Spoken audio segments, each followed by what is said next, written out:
You think you choose what you like online. You don't. And in the next few minutes, I want to show you why trends control millions of people, including you. And once you see it, you won't be able to unsee it. Right now, there's a trend you've seen everywhere. You didn't look for it. You didn't ask for it. It just showed up.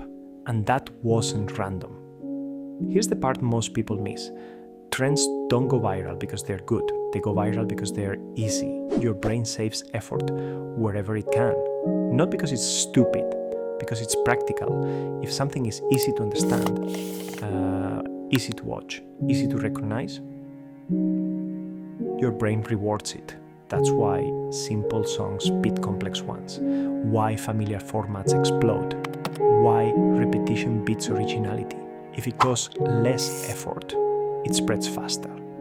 And this is where it starts working. When you see something again and again and again, your brain starts trusting it, not because it's true, but because it's familiar. Somewhere along the way, your brain quietly swaps "I've seen this before" with "this must be right." That's why trends don't argue with you. They don't need to. They just repeat until you stop pushing back. Let me ask you something. When you see a video with millions of views, do you stop and think about it? Or do you assume, well, everyone else already decided? That's not logic. That's old wiring, a reflex you didn't choose.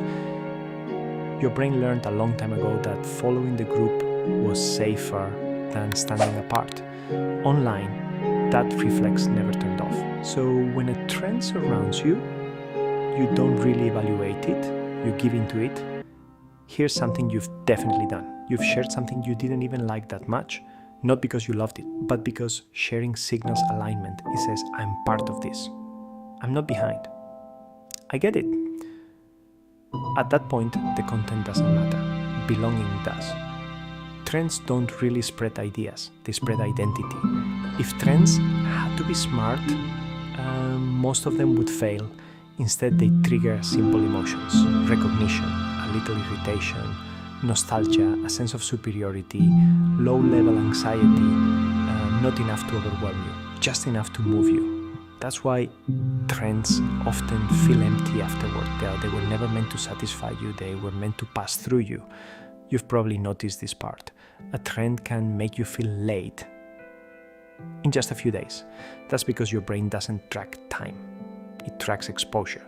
If you see something everywhere in a short window, your brain labels it as already established. So when you finally click, it feels like catching up.